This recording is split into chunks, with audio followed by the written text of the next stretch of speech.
They took her. I watched as the villagers led the poor girl, Naya, up the hill where the old forest lay. Every year, one of us had to go. It was the only way to keep the spirits at peace, they said. I didn't believe in the curse, not until I saw it with my own eyes. Last year, it was my friend.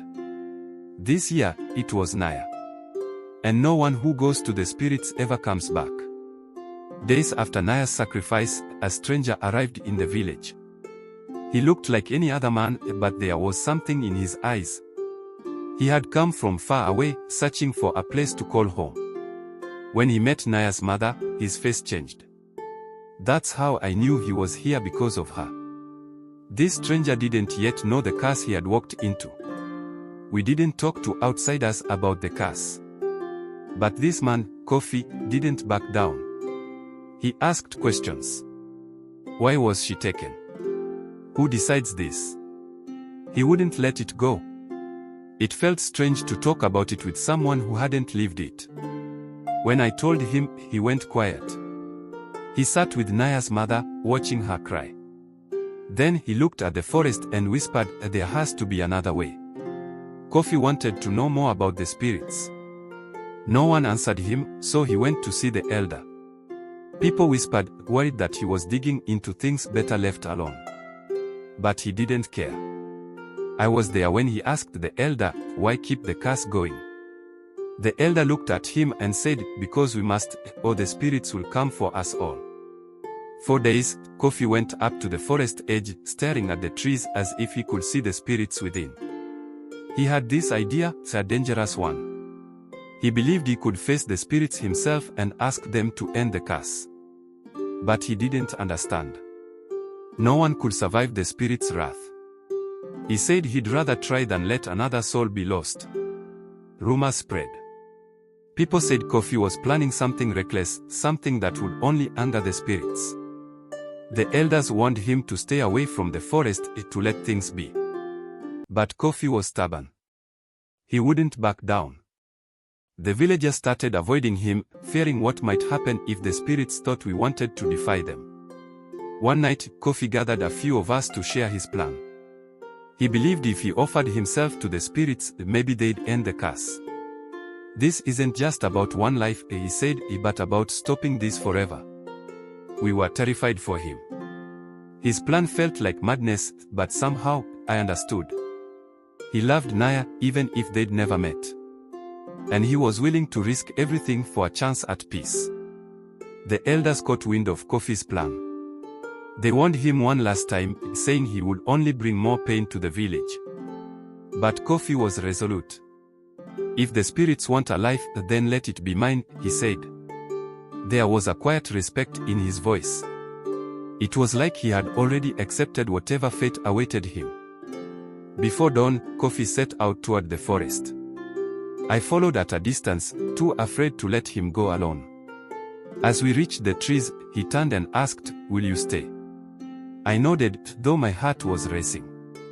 We didn't know if he'd make it back, but he was determined to face the spirits. I felt torn between fear and a strange admiration. The forest was silent, darker than I'd ever seen. Kofi led the way, his steps steady. I could feel the presence of something watching us. As we moved deeper, I felt like the air itself was pressing down on us. Kofi stopped, raised his hands, and called out, I am here to offer myself. End this curse. At first, nothing happened. We waited, listening to the stillness around us. Then, a strange wind swept through the trees, carrying a voice like a whisper.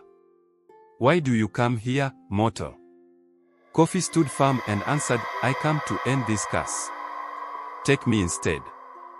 His voice was calm, but I could see the fear in his eyes. The spirits laughed, a chilling sound that echoed through the forest. You think you can end what has been set for generations? They asked. Kofi didn't flinch. Yes, he said. Take me if it means the village can live free.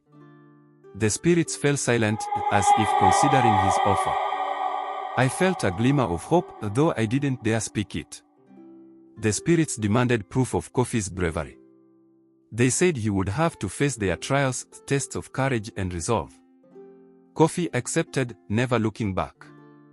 I didn't know what these trials would be, but I stayed, praying he would pass. I'd never seen someone so determined, even in the face of certain danger. The ground shifted, revealing a path lined with thorns.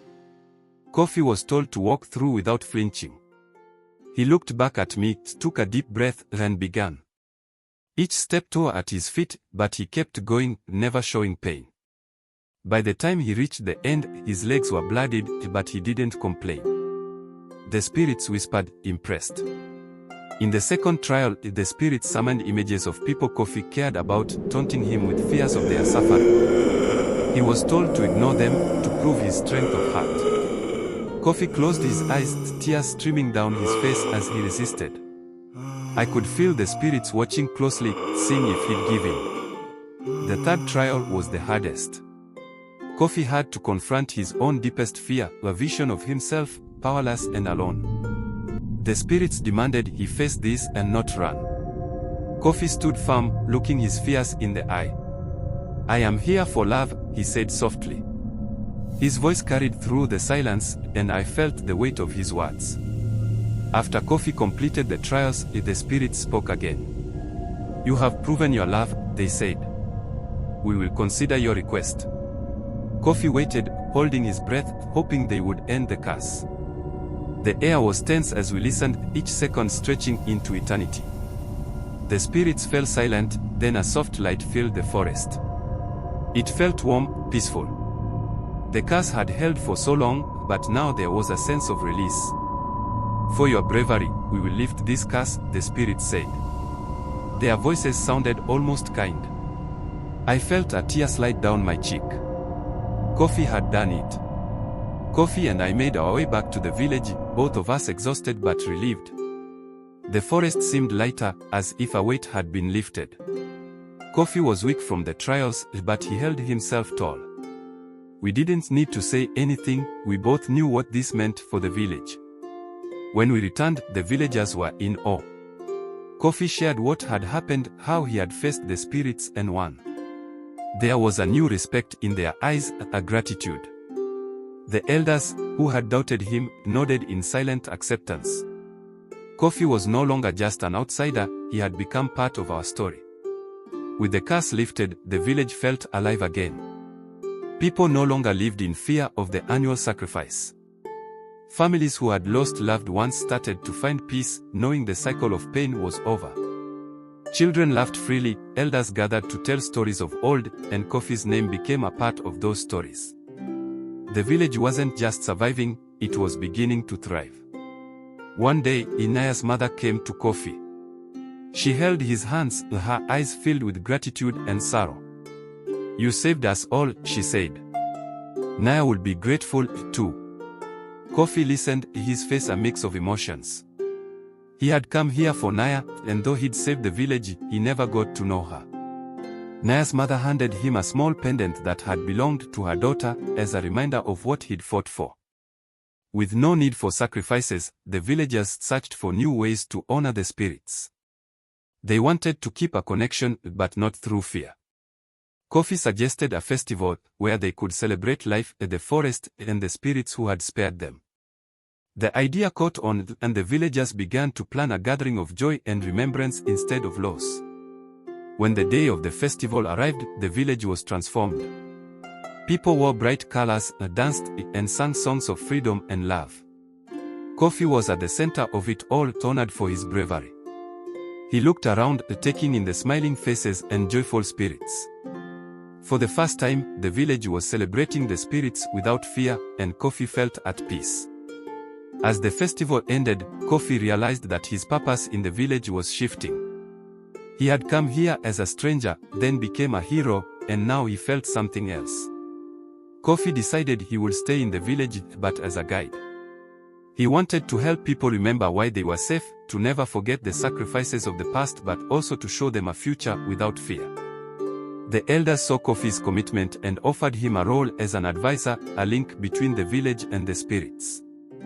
It was an honor, and Kofi accepted with humility. He would walk alongside the elders to ensure that the village's newfound peace would last. Kofi now felt truly part of the community, trusted and valued. As time went on, the young villagers came to Kofi for advice. They wanted to know about the curse, the spirits, and what he had faced.